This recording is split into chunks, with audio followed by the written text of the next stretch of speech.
This program is brought to you by Freedom from Fear, a nonprofit organization dedicated to helping people who suffer from anxieties and depression.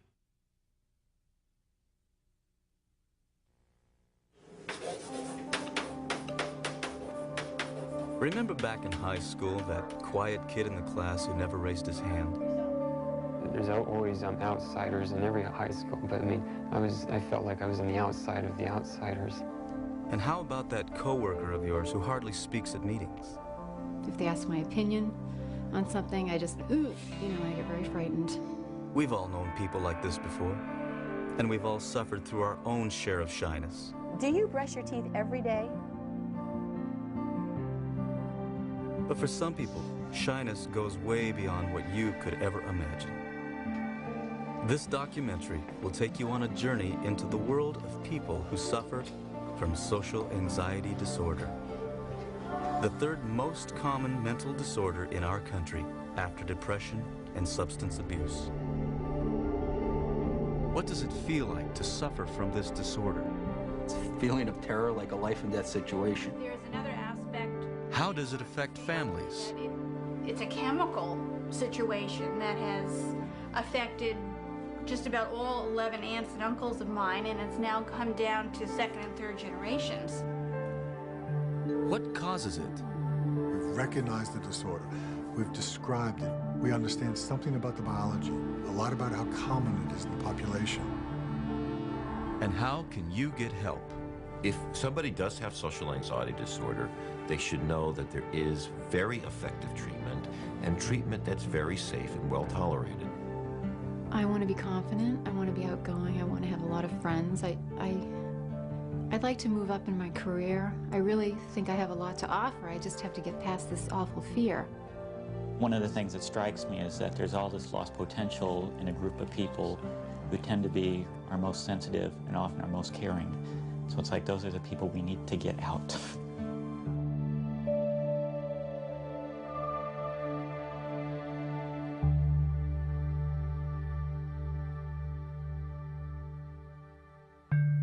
When I get up on a Monday morning, I get up and I have my coffee, but I'm already getting nervous. I procrastinate. I spend a lot of time doing stuff around the house. I know I have to be there, but I try to prolong being home in my little comfort zone as long as I can. As I'm driving to work, I can feel the anxiety building. My stomach starts to get sick, and I start to sweat. By the time I get into work, driving up that driveway, I'm pretty much a mess. Going up the stairs, walking down the hall, I'm just dreading every moment of the day. Social anxiety disorder is one of 6 main kinds of anxiety disorder that we now recognize in psychiatry and psychology. It's actually the most common. It's also known as social phobia. Social anxiety disorder affects millions of people worldwide. It causes someone like Pam to feel intense anxiety in almost any social situation. If I get one wrong look from someone, I'm immediately going to think that I'm an absolute idiot and we're going to have to leave. People with social anxiety disorder become very overly sensitive about what other people are thinking about them. Interestingly, they'll often come in the office and say, I'm paranoid, but they're not paranoid at all. What it is they have tremendous interpersonal sensitivity. So every time they're around other people, they think that people are judging them because they think they're actually doing bad. Looking stupid, looking incompetent, being inarticulate, having people criticize them, even if it's not verbalized. The idea that people are judging you and criticizing you potentially or negatively evaluating you is a huge fear for these people. There's a range of severity, so people who have it to a more moderate degree can function, but with enormous effort and pain. They maybe can work, but they'll do something that's below their capabilities rather than have to interact a lot with other people. It's very hard to have friends. It's very hard to form an intimate relationship. It's very hard to socialize. For some people, the disorder manifests itself only in performance situations. But for others, it permeates every aspect of their lives. In the extreme, people become extremely isolated. They don't work. They end up on disability or being supported by their families. They'd be afraid to use public restrooms. They become afraid to eat in restaurants because they're afraid people may be watching them and they may spill their food or choke. We've seen people who are afraid to endorse a check in front of a teller because while the teller is watching, their hand starts to shake. Well, the checkout line is the worst, of course, and then other than that, you know, first going into the store, it's like, I know it's not happening, but it's like all eyes turn, see who's coming in, and, you know, and then walking around and then looking at stuff, you know, it's like, I always feel like I'm, you know, under a spotlight. James lives at home with his parents and hasn't worked in 4 years. Just being out of his house for longer than an hour is sometimes more than James can bear. Social anxiety disorder has taken over his life. I felt a lot of times like just like a freak, you know, just because of this. I mean, how can you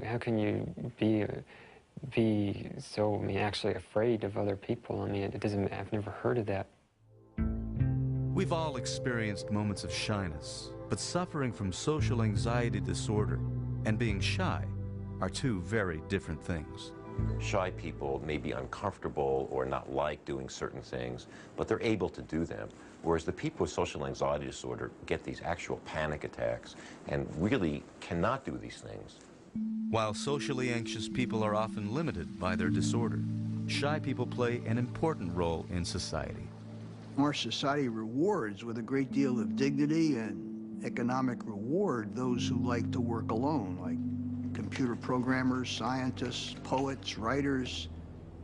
T.S. Eliot was a very shy child and a very shy adult, and so he closed the door and wrote poetry and plays and won a Nobel Prize in Literature. It's only a problem when it's over the top. Okay?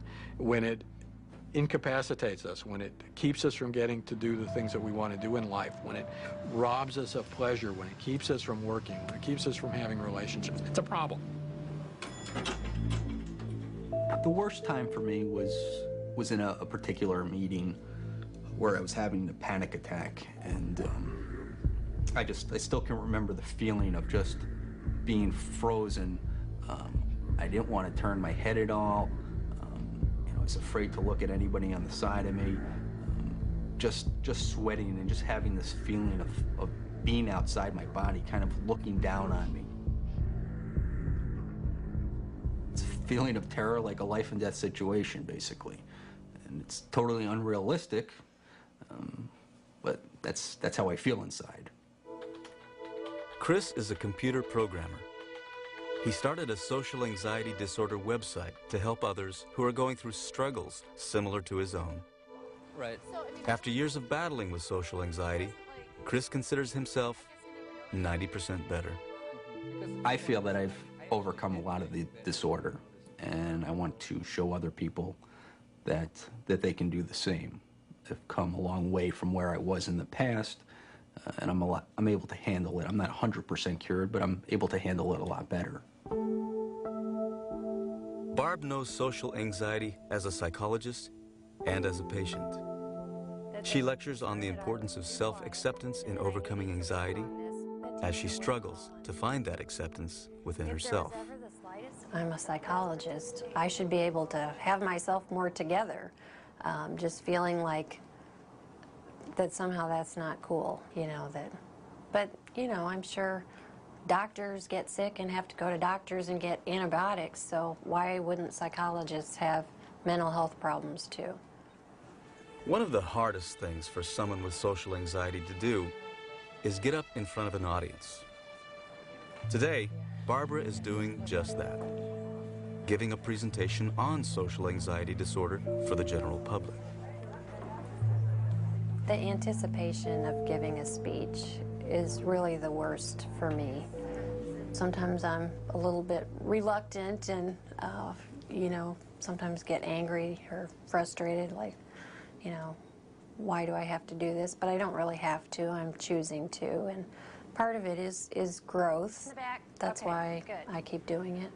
Today's presentation is about people who are painfully shy. It's also known as social anxiety disorder or social phobia. But this presentation is more than just about social anxiety disorder. It's about courage. I'm going to try something that I haven't done before. I'm going to try to share some of my own experiences, but it's going to be hard.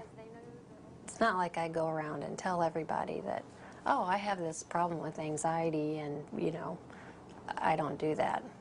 I did well in school academically, but I never said a word. I always sat in the back of the class, hoping the teacher wouldn't call on me. If there was ever the slightest hint that class participation would be involved that day, I felt like I was literally going to die. If there's anything I hope I can pass on to my son, is the important lesson I've learned. It's good to take risks, unless you take the risk to break out of your comfort zone, to try new things. Your world stays small, and you never know what joy you might be missing. Thank you very much.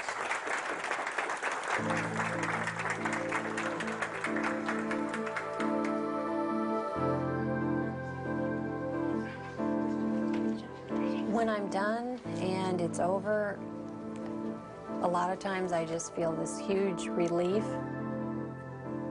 But also, there's been times where I feel so emotional, like I want to cry, because it's just like, I think I've built so much into it, and it's just been so draining that, you know, I just kind of, I don't know, it just all. What do you feel? I don't know, I'm just sad.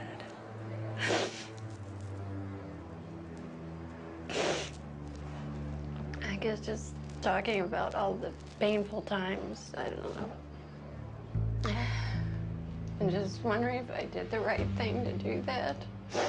It's so much easier just to stay and be the professional.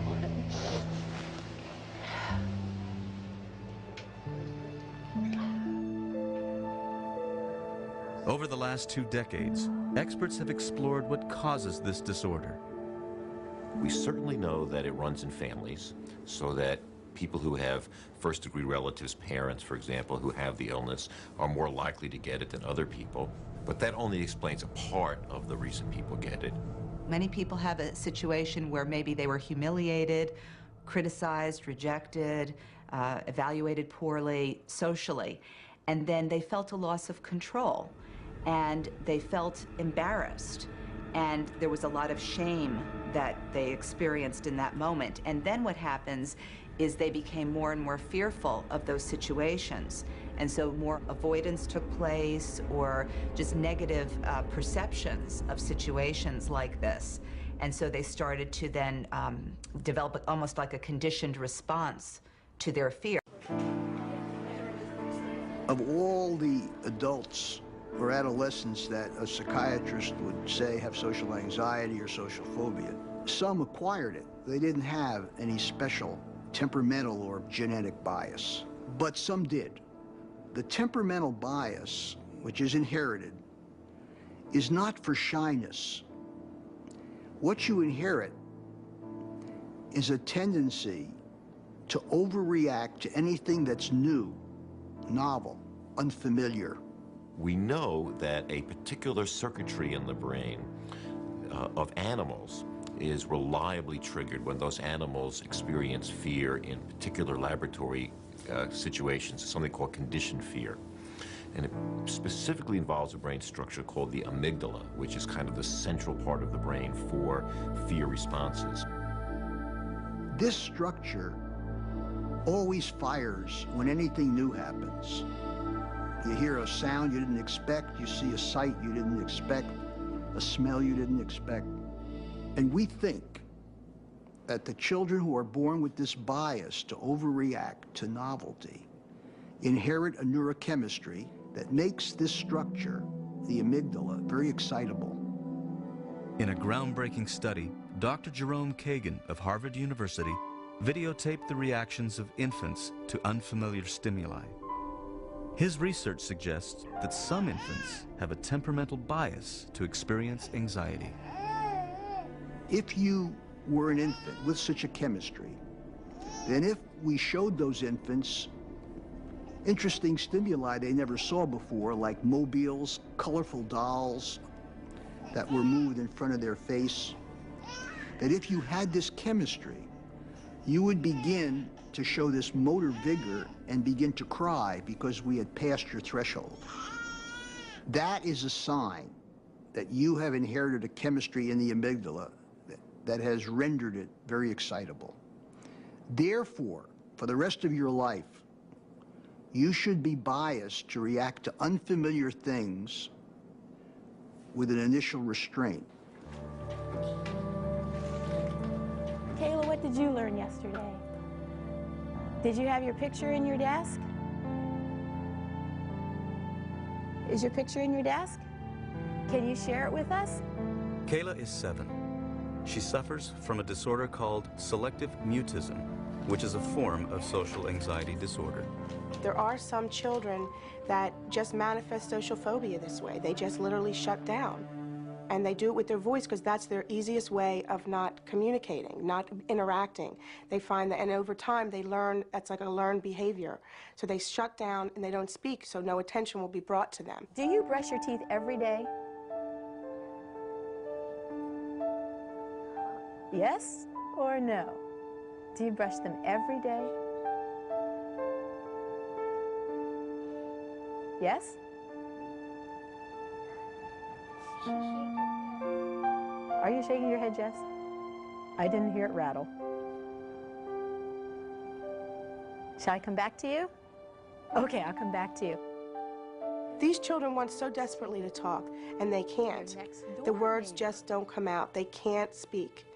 It's stuck. I've had little kids tell me that they're stuck in their throat, they're stuck in their chest, their tongue's playing tricks on them, their lips won't open up right, their mouth just doesn't work, their brain is telling them not to talk. Brad, who's your neighbor? When I watch my daughter in the classroom, it's very painful to see her struggle and not be able to interact with the other children like they do, and just breaks my heart. But before Kayla was diagnosed, Sherry was filled with frustration and anger. I can remember yelling at her, saying, why are you doing this? Quit embarrassing me. And I really thought that it was some kind of control, that she was doing this almost on purpose. I mean, this child was suffering from major anxiety, and I just didn't understand. It's often difficult for parents to tell that these children have social phobia or selective mutism. Reason being because at home they're comfortable and they're totally fine. And I go first. They're often bossy, they're stubborn, they're very assertive. You got that one. Oh. Everybody got you. Give me $1. Which guy am I? Sherry has suffered from anxiety for many years, but she didn't associate her feelings of fear with Kayla's behavior. And then one day, she had to give a speech to a classroom full of her peers, and reality hit. The fear that took over my body, I mean, I was literally feeling sick, I was sweating, and that's when it brought so much light to me. I'm like, oh my gosh, this is what my daughter is feeling every single day. Close to you. In the majority of cases, this anxiety is hereditary. It's passed on from one family member to the next. So when these parents find out that the symptoms that these children have are due to anxiety, it makes them take a step back and realize, this is me, this was my brother, this was my sister. All of these things that my child is going through is what I went through and what I'm feeling. It's just been a real eye-opener for me. I've learned so much about myself. It helps me to understand myself better. And mostly it helps me to understand Kayla. This is me on the map of my room. Natalie is Kayla's best friend in school. I cherish their friendship because Kayla has come so far this year. And a lot of the credit goes to Natalie and to her teacher, Mrs. Decker. All she keeps saying is no. These children tend to bond with very outgoing children because they will do the speaking for them. And that's what you see with Kayla. You see Kayla having bonded with Natalie. Well, when she's shy to talk, she just tells me and she whispers it to me and I say it for her. Where's the Pacific Ocean?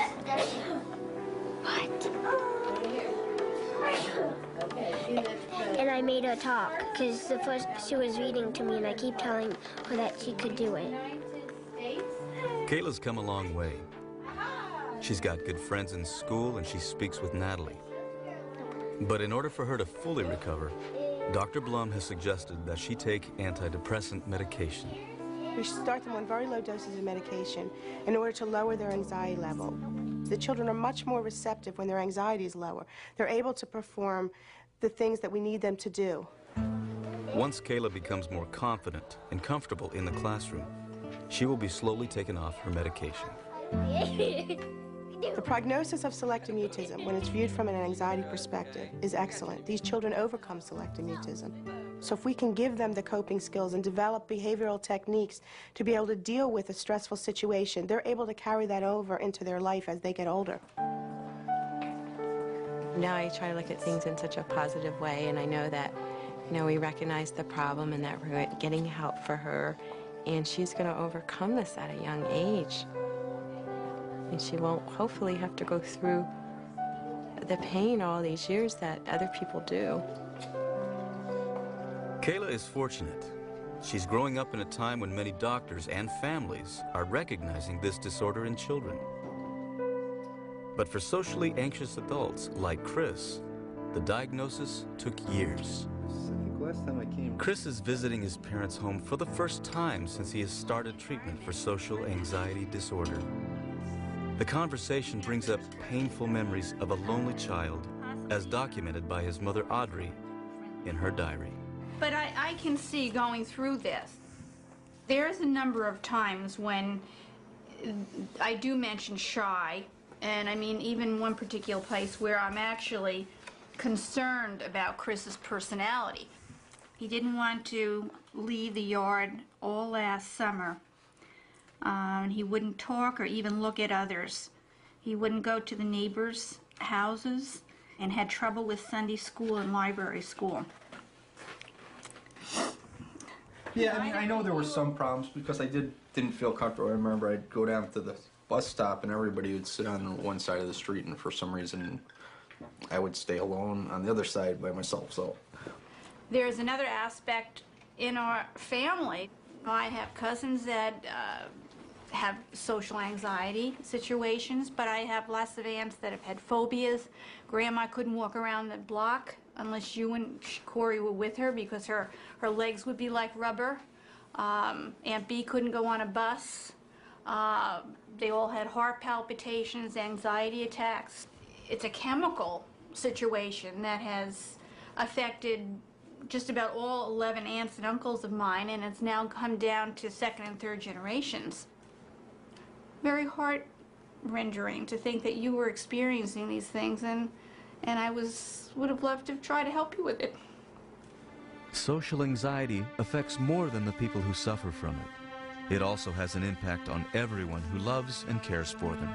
So do you think you've gotten everything you want to get for your mother for Christmas? I feel at times so sad that she has so much capability, so much intelligence, beautiful woman, has everything in the world going for her, but she can't recognize it. I think at the party, that's extremely painful for me to watch. Is somebody that I care so deeply about. When she thinks, okay, I'm ugly, I seemed unprofessional, all of these thoughts, my first reaction is to just say, you're crazy. I think it's hard because I've always seen so much more in her than she sees in herself. I didn't know I had social anxiety disorder, and they didn't have a word for it back then anyways. I mean, I was pretty depressed, not very happy. See, I feel bad for even my parents watching this. I cried myself to sleep a lot. But I don't know if I want them to know that. I was suicidal, a lot, and they didn't necessarily know that, but I mean, I think I have it over in my high school yearbook that I wrote some letter in there. I think maybe I've hidden it that I would kill myself at a certain point if things didn't get better.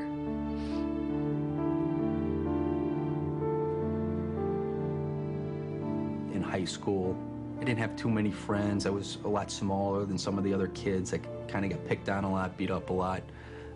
It's especially tough dealing with this disorder, I believe, being a guy, because we don't want to show our weaknesses, and with the social anxiety, being shy and reserved, that's a weakness. Don't worry, just relax and have fun. You're perfectly safe. So I try to compensate in other areas by doing things like skydiving, getting involved in sports, bungee jumping. I think I did a lot of crazy things to try to show my manliness, I guess. There's always outsiders in every high school, but I mean, I felt like I was on the outside of the outsiders, because I was just completely alone with everything I was going through and everything I went through. And it was tough just seeing other people having at least one friend, you know, just to, you know, get through it all with. And I didn't fit in with the other kids and all that, so I mean, there were a lot of bad experiences just getting through high school. When we went looking at colleges, I picked the easiest thing I possibly could, the closest thing I possibly could, when, you know, at that time in my life, I should have been looking for something challenging and exciting. And I went to secretarial school. It was the easiest thing I could think of. I knew how to type, I knew how to do all that stuff. I wouldn't be threatened, I wouldn't be challenged, and it would be easy. I further progressed in college. I would miss my classes. I'd sleep on the couch all day. Just a lot of depression. I drank a lot. If I drink, then it'll eliminate some of the anxiety. Feel a little more comfortable talking to people. One study showed the median age of onset of social anxiety disorder was age 13. That means that there were a lot of shy, anxious, socially inhibited children who are probably labeled by their teachers as model students because they're not disruptive, they don't disturb anybody, they're quiet. And it's probably not recognized that these children are terrified to raise their hand, having a lot of trouble making friends because they get nervous in these social situations. And these children have a very, very high risk to grow up, to continue to have these problems, to develop depression, and also to develop substance abuse problems, because a large number of people with social anxiety disorder realize, unfortunately, that alcohol is one way to calm you down in a social situation. So we really want people to pay attention to this, even in school-age children. For socially anxious children like Pam, Chris, James, and Barbara, there was no diagnosis and no treatment. Constant anxiety caused them to develop other disorders like depression. And the way to deal with acute shyness, they were told, was to pull yourself up by your bootstraps. Get over it, snap out of it. I don't think that really works, but that's our attitude toward people with mental health problems, behavioral problems, and emotional problems. So that I think that people tend to think, well, this is just the way I am, and I'm going to get laughed at if I try to get help for it. I went to visit my friend in Western New York, and she had one TV channel on her TV. And all of a sudden, this commercial came on for a social anxiety series of tapes that was supposed to help you get past this social anxiety. And they started listing the symptoms. I said, oh my God, that's me. That's me on that tape. I started to cry because there was a name for it. I'm sorry. It's been so many years.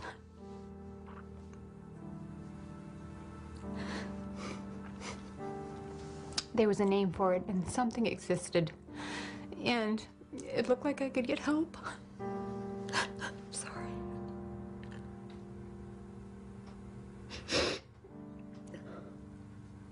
Social anxiety disorder was misunderstood for years until 1985, when Dr. Michael Leibowitz published a paper about its devastating effects.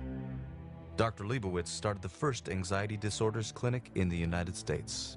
In the last 15 years, we've recognized the disorder. We've described it. We understand something about the biology, a lot about how common it is in the population. We can really help most of the people affected by it to a significant degree.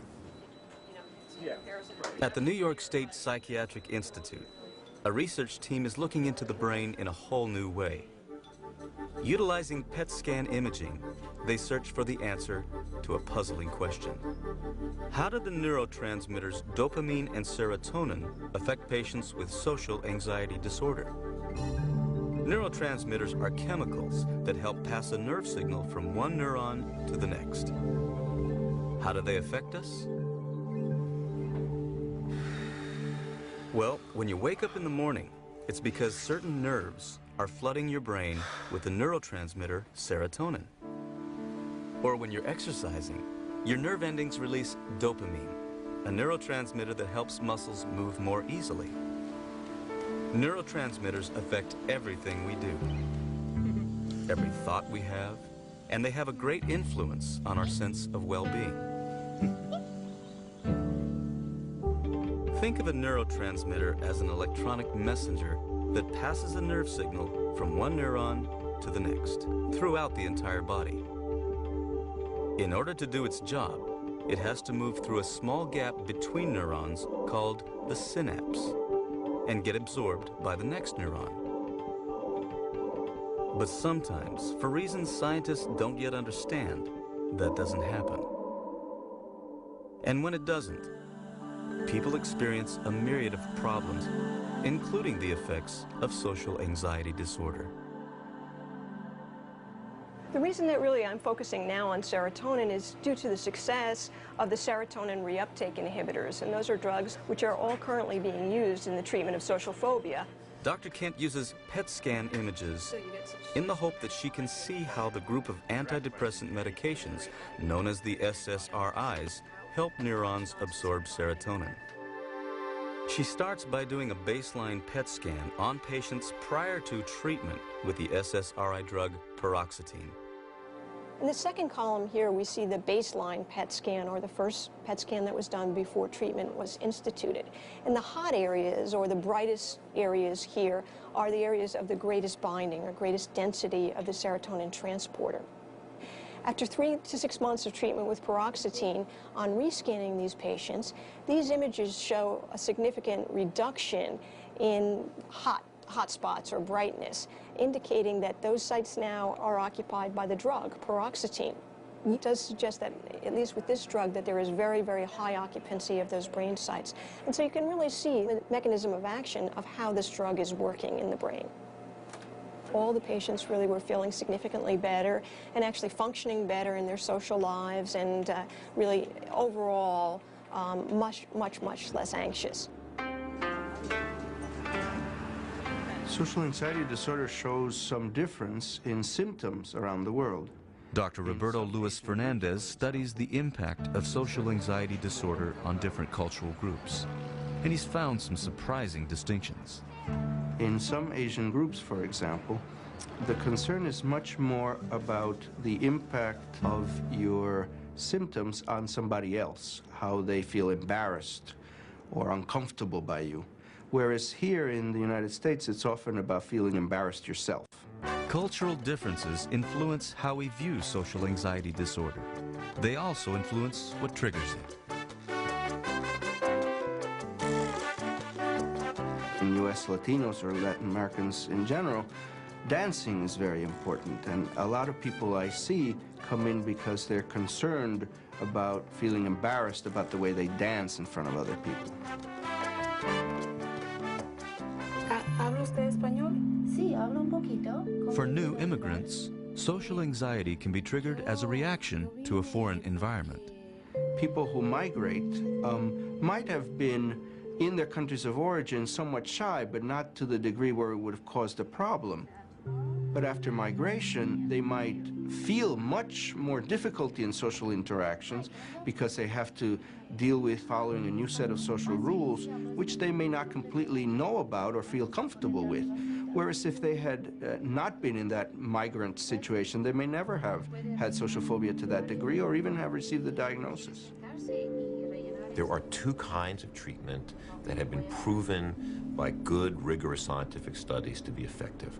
One is a type of psychotherapy called cognitive behavioral psychotherapy, and the other are medications, particularly medications that we usually call antidepressant medications, although we now know that they're useful for anxiety as well.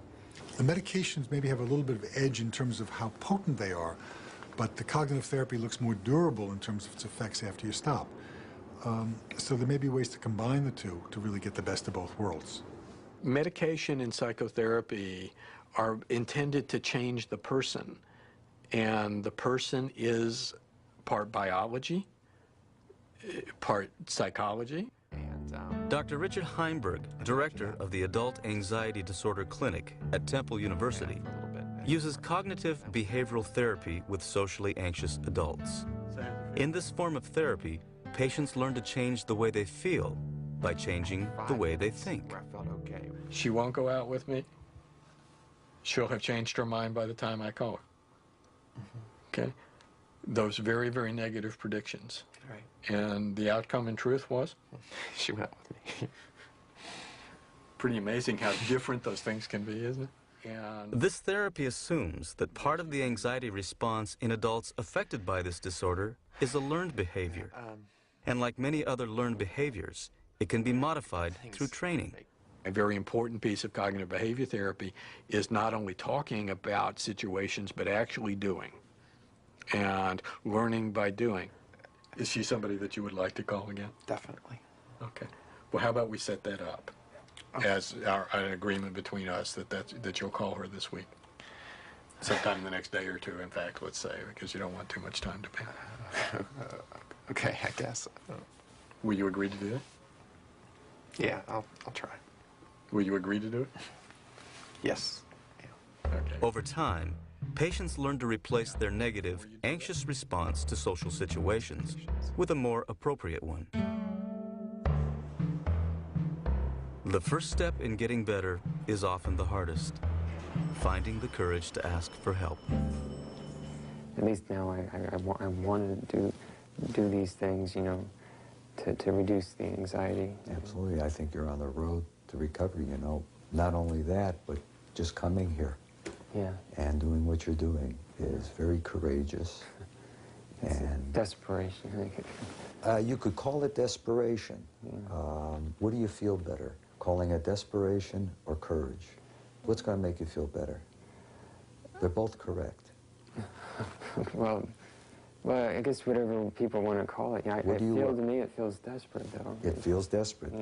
But if you said it courageous, say courageous. Courageous. Say desperate. Desperate. Which feels better? Well, not what feels more real. What feels better? Courageous feels better. I mean, it's a better thing. You know, it's so that feels, you know, better. But it feels desperate. Yeah. Where you need to go in your thinking is to start balancing that negative thinking, that it's desperate, to one of courageous. They're both correct. Yeah. But the other way is going to make you happier. I see. I never thought of it that way before, that they're both correct. Yeah. To me, it just seemed desperate, and that was it. Right. Well, think about it as courageous. Okay. Okay? Just 2 months after beginning cognitive behavioral therapy, James starts seeing results. Today, I'm going to a grocery store because that is something that has been hard for me to do in the past.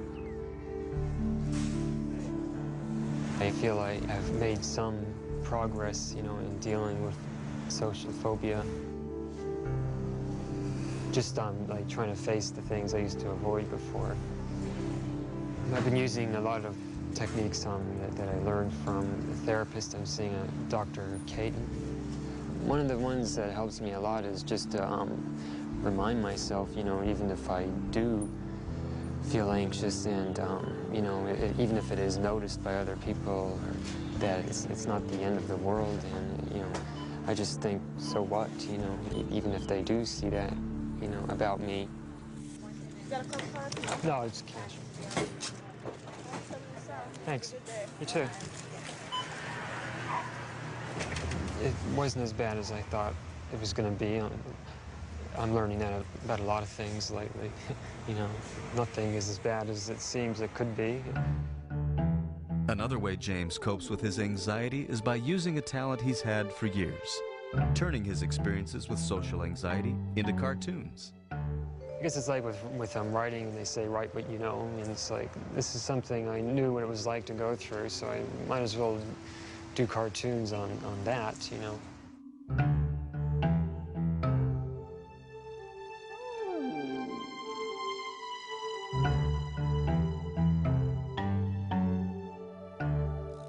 I can appreciate, you know, how awful a certain experience can be, but then find the humor in it and put it into a cartoon.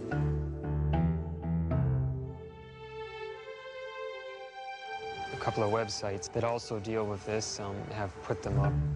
I've gotten a lot of good feedback. It's good just to look at the bad experiences and you know, make funny cartoons out of them. And if other people can look at them and maybe laugh too, and all the better. So many people there. Every time we go over. After years of living with anxiety, Pam has also decided to fight the fear. It's been about 4 weeks, I'd say, since you guys were last here. And I've started taking a medication, continue to see the social worker who's helping me with cognitive therapy. And I've had some ups and downs. Today, Pam is going to the hairdresser, an activity most women look forward to. But for Pam, it has been filled with fear. I've been going to the hairdresser in Boston for probably 12 years, and I'm still scared to go in and talk to this man. The day before I go, I try to think of interesting things to talk about, so that when I go in and start talking to him, I feel like I have something interesting to say. And the day of the event, I'm a basket case. And it's nothing this man has done. For some reason, he makes me nervous. As Pam and her boyfriend Mike approach Boston, she waits for the inevitable hit of anxiety to take over her day.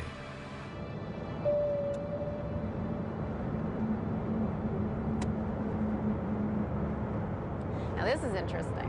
Usually by this time my legs start shaking.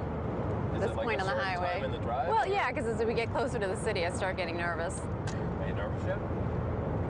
Well, a little, but not like usual. I think I'm getting better. Usually when we get to this point on the bridge, my heart would start pounding, I'd start breathing really quickly, and my legs feel like absolute jelly. Really? Yeah. And it's not happening now? No, it's not. That's cool. I mean, I'm a little nervous, but not, you know. See ya. See you a little while.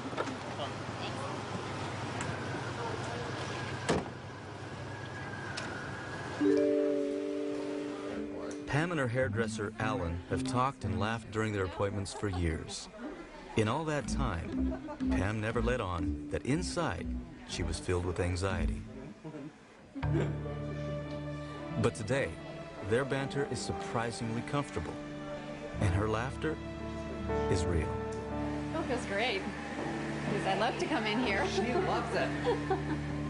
This is the first time actually in about 12 years since I started coming to the salon that I've actually really enjoyed being with him, as opposed to thinking of myself being nervous. It's a great feeling. A lot of people would never allow themselves to be filmed while in their mind they look the worst that they can possibly look. But Pam's so comfortable with herself. You might be surprised about that. If I can let myself be interviewed getting my hair done like this, I think I can do anything. Oh, I love the color. That was nice. Yeah. How'd you feel?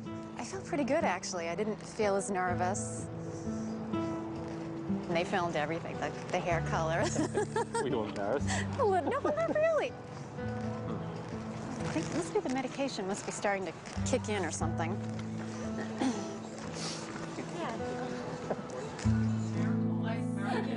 2 months later, Pam's feeling even better. I'm doing much better since the last time I saw you. I feel like I have a sense of my confidence back. I'm able to talk to people now where I couldn't before. Going to a party at one point would really make me very nervous, and I would cancel more likely than go to the party. I'm much better with that. I can talk to people, even strangers. Yeah, I get up. I do get up early. I have a long way to go, and I have my ups and downs. There are weeks when I feel myself getting back into that spiral again. Oh, you're bad, bad, bad. But you just pull yourself out, get your medication, go to the therapist, and you just feel much better. You can be friends with people. You can be social. You don't have to hide in your house or hide from social activities or hide from work. There is a way to get past this. It's liberating. The bus, the motorhome. It's been almost a year since Kayla started taking medication for her selective mutism. Kayla started on medication shortly after you were here, and the medication has helped her tremendously. At home here, she became much more adventurous. Going to the top. She would climb trees, hang upside down on her swing sets, and just became like a little monkey, which was something we never really saw in our child before. We didn't realize how truly inhibited she was just in everyday life before she started on the medication. I mean, it's just amazing to see what she can do now versus what she couldn't before. But the biggest change in Kayla comes out at school. Okay, hold on. Okay. Me and Abby will give them to you. Okay, and let me do it. I'll do it. In the classroom, Kayla has just really become a different child. Her body language is so different. She seems so completely more relaxed than she ever has been, ever in the last few years of school. She interacts so much more with the kids and, speaks with them now in small groups, doesn't have to whisper. Are you done? No. So good. Although Kayla's come a long way in a year, there's still some areas that she needs to continue working on. Where can we find Jumbo Burger? Like interacting with her teacher.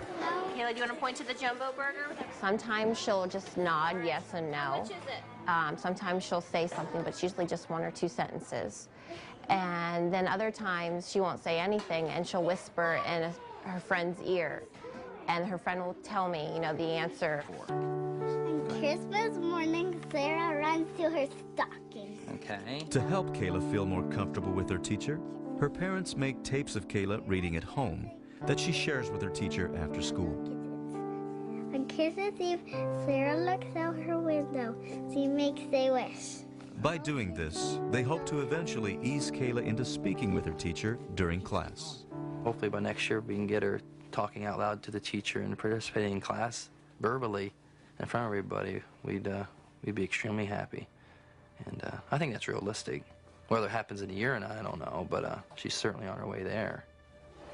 Kayla is always going to have a shy disposition about her. She's never going to be able to walk into a classroom and yell, "Hey, I'm here." But just to have her being able to interact and speak freely with everybody, really, would just be a great accomplishment for her. And if she can't do it, you know what? We'll still love her the same. I found out about 5 years ago, I don't know, I was about 27, when I first found out there was a name behind it. I just was shopping in the bookstore and found a book called the Anxiety and Phobia Workbook, and it described my symptoms exactly.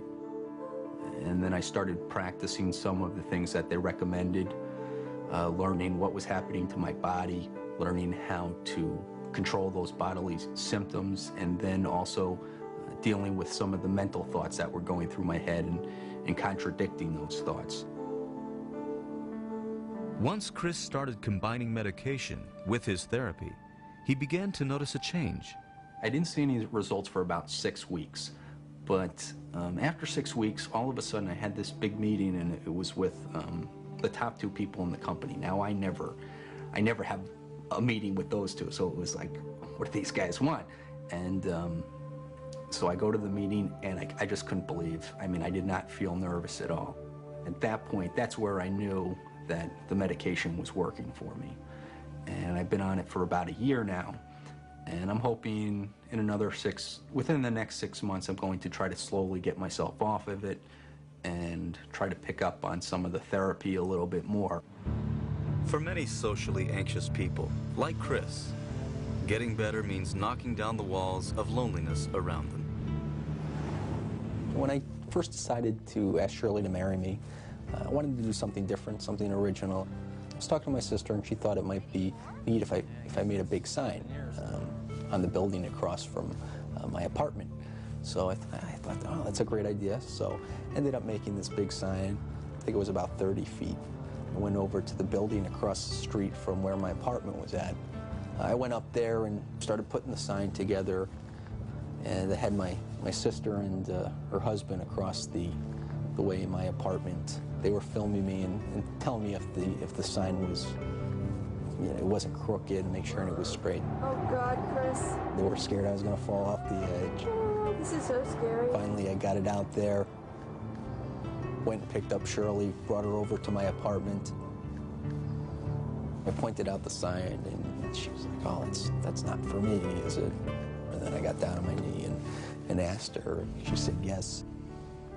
Looking back, I never thought I would have the opportunity to get married or find a relationship like this. Just feels really good to be able to overcome this and get to this point. I've come a long ways. It's kind of a, just a little bit a day-to-day progression. There's going to be ups and downs. There's going to be times where you feel like, wow, I'm making great progress. But then there's also times where you have setbacks and you feel like withdrawing again. For me, that's been important to realize that, okay, it's not just a total, linear progression upwards in terms of recovery. And the fact that I still struggle with it, I don't think in any way negates the progress that I've made or the progress that is possible that I still may make in the future. While there's no cure for social anxiety disorder, treatment can make a difference. What does that mean? They'll still have anxiety. They may still have more anxiety than, Joe Schmo next door who doesn't have a problem with social anxiety. But they have a very good chance of starting in a positive way along the road to doing those things that they haven't been doing, to doing it with a great deal less anxiety than they started with. And that's a huge step forward. As Barb continues to get better, she hopes to help others in the process. She and her husband Greg have written a book, Painfully Shy, which gives patients information on how to cope with the disorder. Greg is like the best thing that's ever happened to me, and we are a team. I feel like he saved my life, and getting married to me is kind of symbolic of the loneliness being over. I want people to know that there is hope and that don't give up. I mean, if I had known I was going to meet Greg, when I was a teenager, I would have okay, I'll just cruise through the next 10 years. But you don't know that ahead of time. And I mean, there's so many times where I thought, okay, I want to kill myself because I'm so miserable. And what if I had? I wouldn't have met Greg, or I wouldn't have had Jesse. One of the things that strikes me is that there's all this lost potential in a group of people who tend to be our most sensitive and often our most caring. So it's like those are the people we need to get out.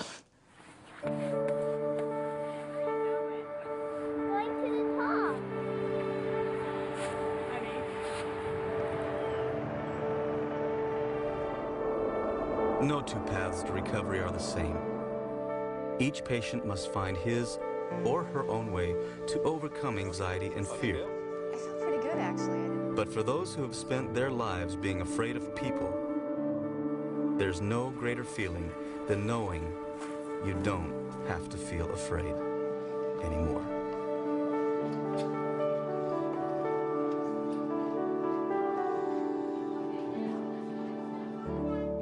I suffered from social anxiety disorder for quite a few years. And since my treatment, since I'm able to alleviate that problem from my life, life is so much more enjoyable now.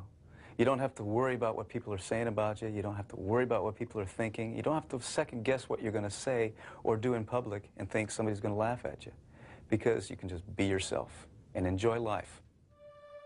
May is Mental Health Month, and you can receive a free screening on National Anxiety Disorders Screening Day. For more information, call toll-free 888-442-2022.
This program was brought to you by Freedom from Fear, a nonprofit organization dedicated to helping people who suffer from anxieties and depression.